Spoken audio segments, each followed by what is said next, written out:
Itu, aduh. Masa tidak tahu sih?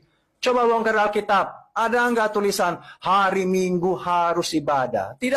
Mengapa orang Kristen beribadah pada hari Minggu? Bukankah hari Sabat adalah hari Sabtu? Lantas, benarkah tuduhan bule yang comel dan menggemaskan ini bahwa di dalam kitab suci kekristenan tidak ada dasar yang pasti mengenai peribadatan pada hari Minggu?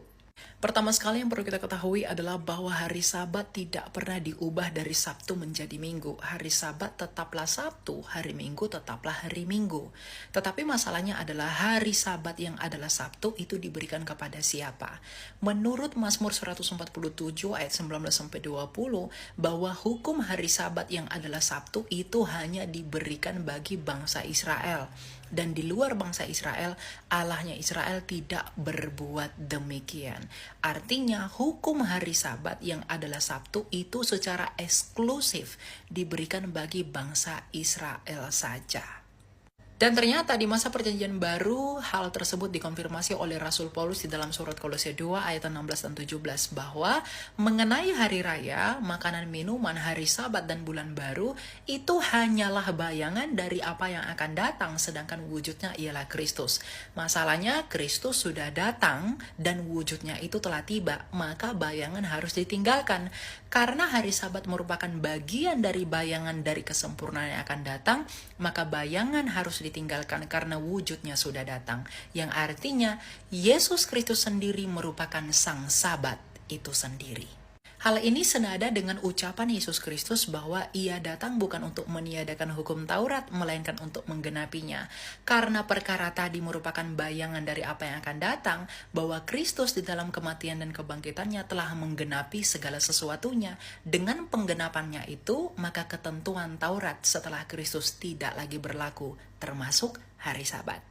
Loh, bukankah Yesus sendiri juga merayakan hari Sabat? Tentu saja, dia merayakan hari Sabat dalam keadaannya sebagai seorang Yahudi, bukan sebagai Kristen, karena dia harus taat dan sempurna kepada Bapaknya di dalam ketentuan Taurat menurut Galatia 4 ayat 4. Dia harus takluk sebagai manusia yang taat untuk menyempurnakan ketidaktaatan kita di kayu salib.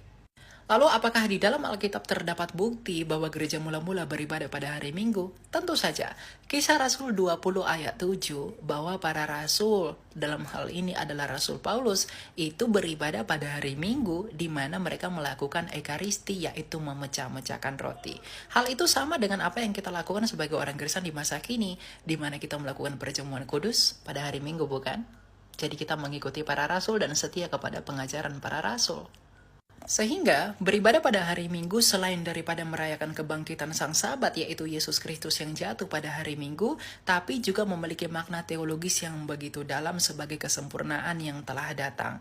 Jadi orang Kristen yang beribadah hari Minggu merupakan orang Kristen yang setia kepada pengajaran para rasul.